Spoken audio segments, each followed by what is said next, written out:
Para começar, retratando um pouquinho de como que eu vivi essa fase, né? Essa fase de 5 a 10 mil reais. Como muitos daqui já me acompanham, por muito tempo o meu salário sempre foi a bolsa de estudos, né? Então eu tinha bolsa de graduação, iniciação científica, meu foco sempre foi a vida acadêmica, então eu não tinha outras rendas. Então eu comecei durante toda a faculdade R$ 400, depois no mestrado 1.200, 1.100, a depender da bolsa que eu tinha, e no doutorado 2.200. Então esses foram os meus ganhos ao longo de 10 anos. Às vezes as pessoas olham, né, para o hoje e dizem assim, nossa, mas vocês têm uma vida maravilhosa e não sei o que, não sei o que. Mas na verdade, e eu acho que isso é muito importante dentro dessa fase dos 5 aos 10, na verdade eu tive muita resiliência, sabe? Eu levei 10 anos para ter os títulos de formação que eu tenho, e durante esses 10 anos, nunca o meu foco foi o quanto eu vou ganhar. O meu foco era o que eu preciso fazer para me tornar a pessoa que eu quero me tornar, mesmo que por este momento eu tenha que abrir mão de algumas coisas. E dentro da vida acadêmica, nós temos que abrir mão de muitas coisas, né? Porque a não ser que você seja docente, que foi o que eu fiz a partir da metade do doutorado, tu não tem como ter outra renda, é proibido. Ou tu tem a bolsa, ou tu tem a outra renda. E aí, muitos programas de pós-graduação, eles vedam a possibilidade, e o meu era um caso desses, que se tu tem bolsa, tu não pode ter outro emprego. E como eu era muito dedicada aos aspectos da academia, publicação, grupo de pesquisa e tal, não teria como conciliar um trabalho formal, né? Das 8 da manhã ao meio-dia, das 2 da tarde às 6 da tarde. Então eu optei por realmente abrir mão disso e focar na minha carreira acadêmica. E foi o que eu fiz e eu não me arrependo em nenhum momento sobre isso. Mas eu julgo que é interessante e hoje isso me serve de lição. Eu gosto de olhar para trás e pensar. Por vezes eu tô ansiosa, né? Hoje em dia não mais, mas quando eu comecei o podcast aqui, eu era muito ansiosa, porque imagina, eu trabalhava o quanto eu trabalho hoje, fazendo o que eu faço, com a dedicação que eu coloco, e eu tinha 50 visualizações. Eu tive por um ano e meio, 50 visualizações. Quando batia 200 visualizações nos podcasts, já era motivo de festa, porque o normal eram 50 visualizações. Então, tu imagina tu empregar um esforço desses, né? E naquela época, o que eu fazia era me espelhar na minha própria história. Eu pensava, Jéssica, tu tá ansiosa por um ano e meio de trabalho. Tu ficou 10 dentro da universidade.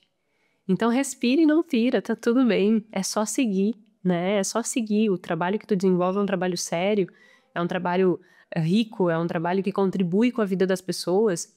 Então, é só seguir. E isso me dava força, porque eu olhava para trás e eu via que eu já tinha feito isso antes, então que eu poderia fazer de novo. E essa era uma fase bem ansiosa. E aí, ao longo do tempo, as coisas foram evoluindo, foi ganhando uma outra proporção. Eu ainda quero que nós tenhamos mais proporção do que nós temos hoje, mas é um trabalho também do que era para o que isso já tá. É maravilhoso. Aí eu penso daqui 10 anos como é que vai estar, e aí isso me dá conforto emocional.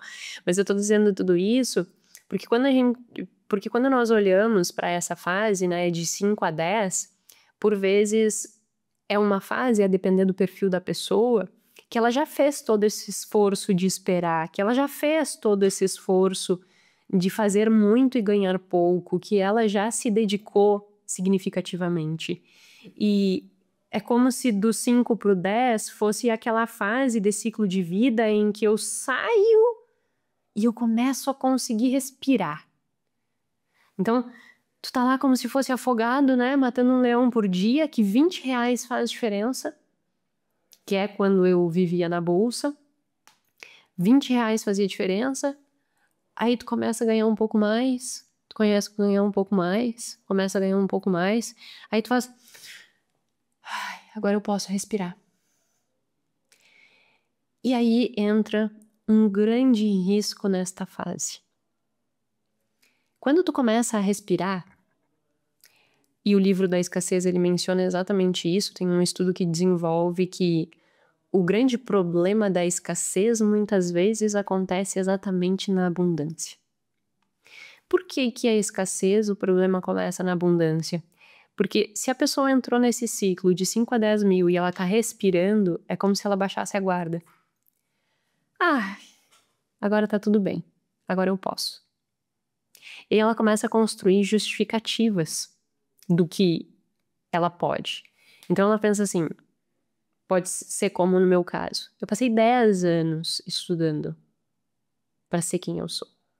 Isso 10 anos de formação, né? Entre 4 anos de graduação, 2 anos de mestrado, 4 anos de doutorado. 10 anos estudando. Eu escolhi um outro caminho que não era o caminho docente, que era o caminho mais difícil. Porque se eu escolhesse o caminho docente formal, era muito mais fácil, eu estava pronta, né? Então eu teria começado em 2000 eu comecei antes, né? Eu já era coordenadora, eu já tinha uma posição dentro da universidade que eu trabalhava, embora não era uma universidade grande, mas eu poderia me realocar facilmente em outras universidades com as qualificações que eu tinha, com as publicações que eu tinha, com as experiências que eu tinha. Então eu poderia seguir esse caminho e seria um caminho muito mais fácil, porque era o caminho que eu me preparei a vida toda, né? Pra seguir aquele caminho. E aí, quando eu mudei, passei por essa baixa de novo, até que a curva, ao invés de se tornar uma curva ascendente, se tornou uma curva exponencial, né? Com as escolhas que eu fiz ao longo da vida. Só que quando ela começa a ser exponencial, e o 5 ao 10 é meio que uma transição entre isso, essa sensação do eu mereço, ela é fortalecida por esse longo tempo que ficou aqui atrás de muito esforço sem recompensa. Então, digamos que fosse o meu caso, assim, né? 10 anos de esforço sem recompensa. Aí, digamos que o resultado tenha vindo ali naquele 11º ano, que não foi o caso, porque, como eu disse, eu escolhi um outro caminho e recomecei. Então, dei uma bagunçada, né? Tipo, é quase um masoquismo, assim, pera, vamos começar de novo? Já não foi suficiente 10 anos, então vamos começar de novo. Mas digamos que eu tivesse feito o percurso normal, tipo 10 anos e tal, e aí começa a ganhar, vai pra esse patamar de 5 a 10. Aí olha pra trás e pensa assim, nossa, foram 10 anos de dedicação. Então eu mereço. Eu já consigo respirar. Então, como eu consigo respirar, eu baixo a guarda. E aí esse eu mereço começa.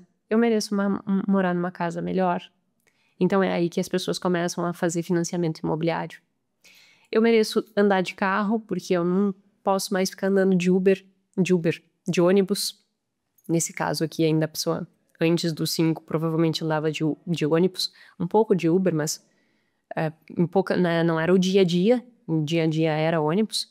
Então, eu já posso parar de andar de ônibus. Então, eu quero andar no meu carro. Não quero ficar gastando com Uber, eu quero ter o meu carro. Então, financia a casa, financia o carro. E começa a usar cartão de crédito. Porque daí eu tenho que me vestir melhor, porque eu tenho que me apresentar melhor. E aí, com isso, o que poderia ser o início de uma jornada de construção de segurança financeira que efetivamente pudesse comprar a tua liberdade, tu está dentro desta fase ao fazer esse percurso, cavando a tua própria cova. Eu sei que é bem duro escutar isso, né? E o que acontece é normal isso.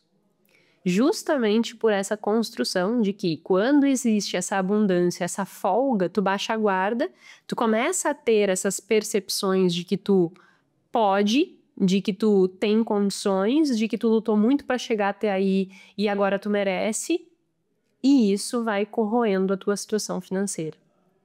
Então, o primeiro erro que eu percebo dentro dessa fase de 5 a 10 mil é justamente o erro de atitude. Quem já escutou aqui os podcasts que eu menciono alfabetização financeira, que eu falo sobre os 3 pilares da alfabetização financeira para a construção do bem-estar financeiro, né? Então, eu preciso ter uma atitude positiva e adequada, eu preciso ter conhecimento e eu preciso ter um comportamento adequado.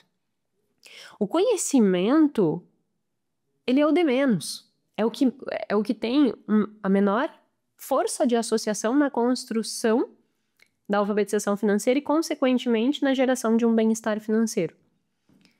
Porque saber o que é uma taxa de juros, saber o que é uma inflação, saber se aqui determinado comportamento é mais arriscado ou menos arriscado, isso não determina o teu resultado.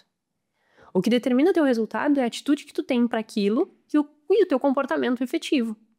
Então, o conhecimento, ele serve como alicerce, como base, mas ele não é determinante.